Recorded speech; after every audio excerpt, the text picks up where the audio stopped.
Morning folks, Bob back, flying solo on my own channel, Rock Bear Guitars.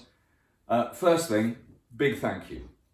The last video I posted, which was several weeks ago, and I've been a bit tawdry in getting another one up for the simple reason I didn't have another idea that was as good. But the video was about loosening the neck bolts on your bolt-on neck guitars, just enough to let the neck settle into the pocket, giving a better tone transfer between the body and the neck. It's something that I found online. It's not an original idea, and posted about 2 years ago, but I did the last video because YouTube had lost it. So I just redid it. It's got about 60,000 views, which for this channel is the equivalent of the BBC running the Queen's coronation or something amazing. It's huge. It's bumped my subscriber base up to about 1,700, which is fantastic, which means that momentarily, Rock Bear, Bob, has overtaken the Bob and Ramon show. Doesn't matter, it's not a competition, we actually do different things. I've also had some fantastic comments, and as the volume's increased, I've also had a few less than fantastic comments. Some people think I talk too much.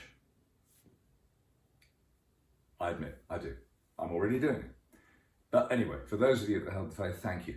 Now this video is really a bit different. It's a bit of a, potpourri, bitzer.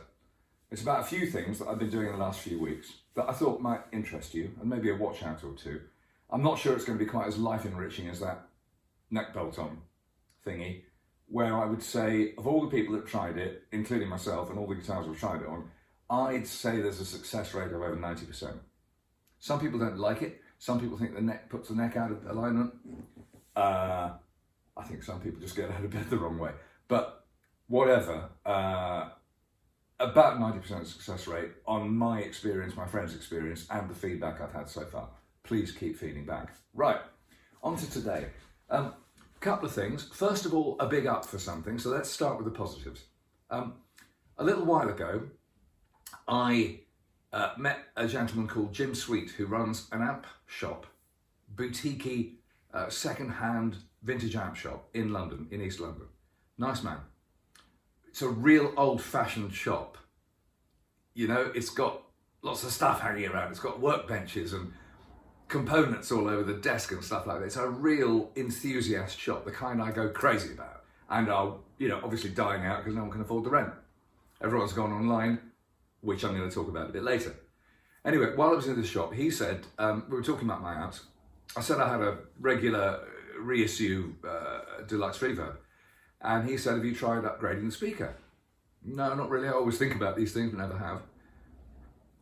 He suggested that I try some warehouse speakers from the States. And he very kindly set up an audition for me where he had a couple of deluxes in the shop and he put a warehouse speaker, different kind, in each of them. And I took my amp in and we could ABC them. My decision was almost instantaneous. It was a great upgrade, and I've put a speaker in. I'll put a super on it now because I've actually forgotten the code. It's bright orange, so thank God it's in a cab because you can't see it. And it's a smooth cone speaker, and I loved my deluxe before, but my God, I haven't stopped playing it. It's really good, and I've gigged it a couple of times. It's super, really clear. But while I was doing that, to do this ABC testing between the amps, instead of going around unplugging everything, because when you're doing that, when you're unplugging effects and stuff, you know how your oral memory disappears almost immediately. You can't remember how that speaker or that drive sounded. So what you need is a switch. And he had this thing made by an American company called Delisle. Again, I'm going to put a proper super up right now to show you what it looks like. It's really simple. It's a rectangular box about 9 inches wide, 2 inches tall, 6 inches deep. It's got 4 knobs on the front, 8 sockets on the back. It's passive, doesn't need power. And what it enables you to do is switch between 4 amplifiers and 4 loudspeakers. Now, it's a bit geeky, and it's not the cheapest piece of kit in the world. It's about $250. And then I got clobbered for another 60 quid of tax and VAT on the way in. Thanks a lot, but hey. But the way I see it is, first of all, I'm sitting in a room full of amps and speakers, and I've never really been able to see which amps and which speakers go best with each other. You can't cut a whole lot off to rehearsal, you know. This is amazing. You can instantly switch your favourite amps with your favourite speakers, and you can learn all kinds of things. In particular, for example, the difference between EV12Ms, which is what I'm using with my Dumble clones, and a Celestian Gold. Now, they are different sounding speakers, yes. They're both brilliant. But what you learn is they're both brilliant, but they're both almost like that. And what you really want is this. And of course, the other thing about this box, if you're careful with your impedance selectors on your amps, you can combine speakers. So I can do, for example, the famous combination of an Alnico Blue and a G1265, or an EV and a G1265, which is basically Larry and Robin, or I can bung the Gold in, or whatever speakers I've got. If a friend brings a speaker around in a box, I can lash that up. It's fantastic. The other thing, and no, I don't charge rent, but I've said to all my mates, look, I've got this box. After my flurry of enthusiasm, I'm going to have used it. I'm not going to use it every day. If you want to compare all your gear, listen to all your amps through one speaker, or all your speakers off one amp, or combinations, borrow it for a week. There's enough in this box for it to go around half a dozen of my mates without any of us ever missing it. It's a brilliant box, so I thought I'd give it a shout out. The company in the States, they shipped and delivered it pretty quickly. It took about 10 days to get to me, which ain't bad. And it is just bloody brilliant. Now, I admit, it's a bit of an enthusiast tool. It's a bit of a geek tool. And you could say, bloody hell, Bob, that cost you more than your last cheapy Squier guitar. But it's really useful. It's really bloody useful. And so, big shout out to Jim Sweet for sorting me out with a fantastic warehouse speaker and for introducing me to this box, which I've bought and will share with my friends. Right. Okay. So that's part one. Part two, bit less positive, but I've already done the introduction. I've got my cheapy Squier Cambronita here, the one that cost me 240 quid a few months ago, which I am in love with. I played this guitar a disproportionate amount of my time. And given what else this guitar lives in the way of in this house, that's quite some praise. I think it's fantastic. I've gigged it and it speaks out true and clear. Tuning's fantastic, tone's great, everything's brilliant. I think I talked before about the fact it was a bit dark when I first got it. So I changed the value of the volume pot from a 250k, which is low and would tend to be quite dark, up to a 500 and then even 1 meg. And it did brighten the guitar up a bit. But the one thing, after all doing everything with it, tweaking the pickups up and down, usual stuff, the one thing I was left with, because when I play out and I play blues, I'm using my volume control a lot. I'm not really using pedals, I'm just using an amp. So I'm taking the volume down, probably half, to go into, kind of bit of rhythm, and then whack it up for a bit of bolt out lead. And obviously I've got 2 pickups on a selector, so I've got a bit of tone control there. That's it. It's a very simple guitar, it's great. But this guitar really darkens as you take the volume down. Now, lots of guitars do this, and there's a solution for it. It's called a treble bleed circuit. And what you do is you take a little capacitor and maybe a resistor, and you put it across the volume control inside. It's a really simple fix. If you can use a soldering iron and you're not too clumsy, maybe you've got a pair of tweezers, it's a pretty simple fix. And the capacitor basically stops the capacitance of the circuit acting as a tone control and darkening the sound of the pickups. I live quite near an electronics shop, so I could toddle around there. I could buy a bag full of capacitors and resistors. I filled a bag and they said, well, that's £1. Actually, you haven't even got a pound's worth there, but it's a minimum order of £1. That bag of stuff. So it's great. Came back home, soldered it up, terribly excited, blah, blah. Didn't get anywhere. Eventually, I went back I took all the stuff that I just, the capacitors and the resistors. By the way, there's really good online resource, which again, I'll put a link to in here, which shows you about how to put in a capacitor, how to put a capacitor and a resistor in parallel, or in series, and each of them has a slightly different effect. Anyway, didn't work. Actually, the treble roll-off was improved considerably, so it did work. The problem is I noticed something that happens with these little circuits you add. They can alter the sweep of your volume control. So instead of it being nice and, from nothing, gently, increasing across its track until you get to the top and maximum. And for a volume player, I don't know about you out there, but that's what I expect my potentiometers to do. Silent to full bore, pretty evenly. How they achieve it, logarithmic, linear, audio, custom, blah, blah, blah, yada, yada. That's what I want it to do as a player. Right. My pot stopped doing that. So I thought, okay, well, these little circuits must be affecting the sweep. I took the circuit out, and I realised that actually I'd never noticed this about the pots, but the pots were doing it anyway. So I then got in touch with some people and got some posh premium CTS pots. Yada, yada, blah, blah, blah, on the website. We're a big enough supplier to order special custom guitarist's taper from the manufacturer. All sounds great to me, I don't know. Bought a couple, put the first one in, hopeless. From 0 to 2, nothing.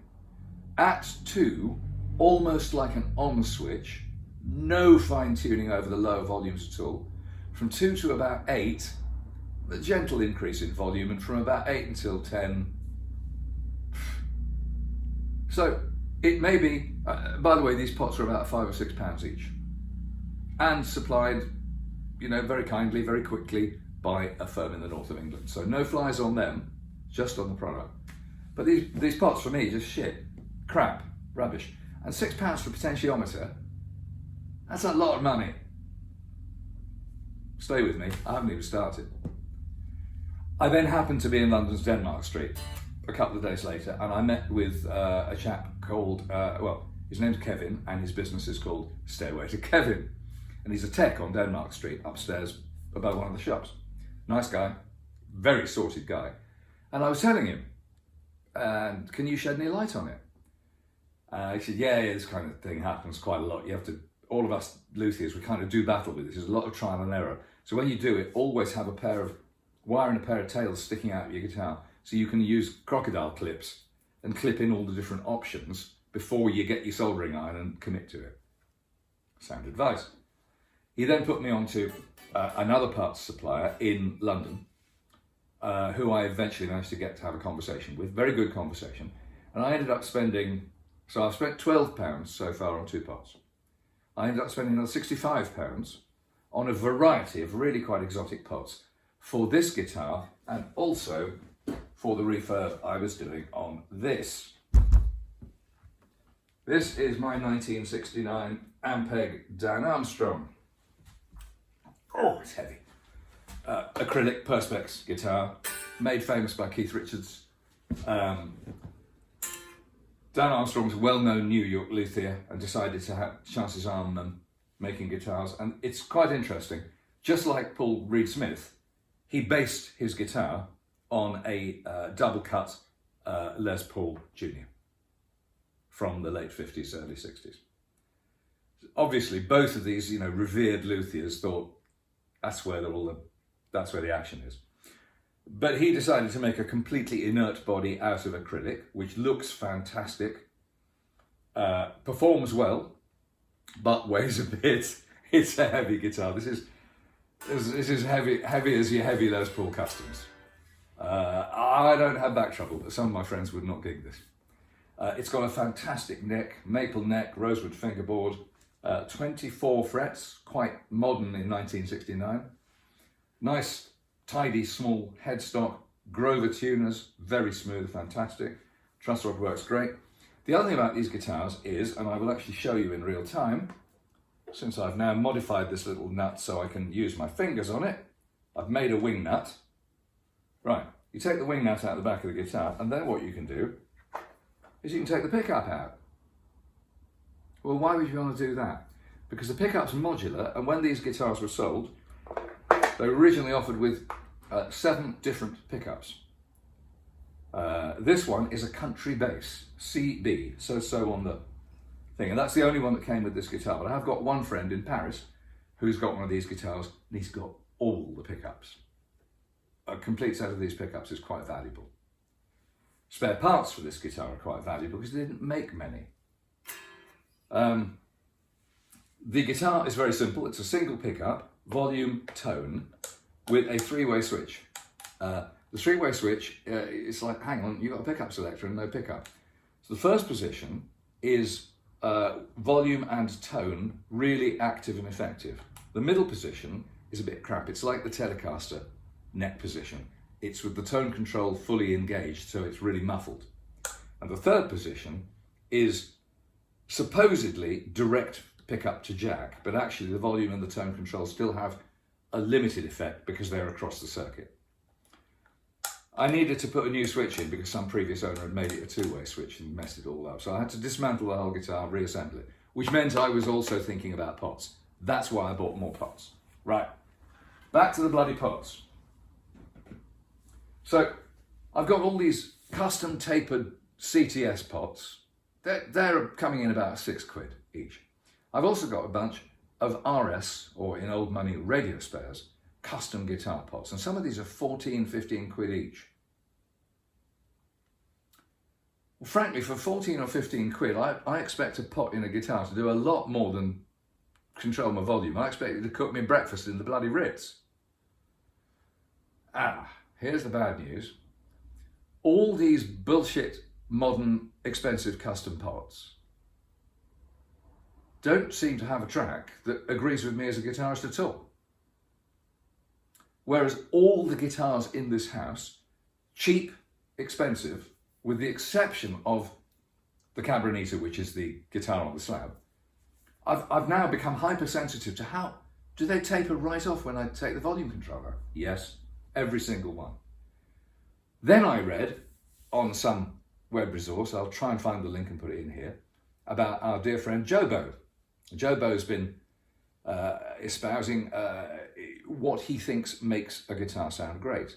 And his conclusion is really interesting, because as you know, he lives with some of the most fabulous old guitars of the world, but he plays modern guitars all the time too. And his conclusion is that one of the most important contributing factors to the sound of a guitar is the pots. I read this after I got involved in the pot weeds. Now I'm really engaged, I'm fascinated, because I'm having a bad experience with a bag full of about £80 worth of electronic components. Recap, the guitar cost £240. So I'm really grumpy about pots. If you go online, and again I'll try and take a screenshot and put it in here, CTS offer graphs of the different tapers of their pots. I think they've got nearly a dozen options. So you can actually sit down and say, I'd like my guitar to get loud very quickly and then not much more, or loud very slowly and then quite a lot, or dead linear, all the rest of it. The trouble is, as a guitar player, it's very hard to interpret the rotation of your fingers into a resistance track. So you're looking at it a little blind. All you're kind of doing is, do you want it to be fast at the beginning and slow at the end, or slow at the beginning and fast at the end? That's all you got. But the trouble is, so far my experience is none of them work. Now, if anybody from RS or CTS is watching this, I'd love some feedback. Because if I bought a pint of milk that was off, I'd be fairly fed up. If I bought a car that didn't run, I'd be fairly fed up. So why should I be excited and thrilled to be the privileged owner of a bag full of CTS and RS pots, which are pimped up as, custom taper for guitarists? I'm thinking, Christ, I'm going to have to go back to my local electronics shop. I'm going to have to buy a bag of cheapy cheaps and run through them systematically until I find pots that behave like they used to. Which isn't asking much. This isn't like trying to make a 1959 Les Paul out of modern wood. This is just a pot. It's a carbon and vinyl track and some metal. I think we can make a pot that's as good as a 1955, 1960 pot today for pennies. There you go. Gripe over.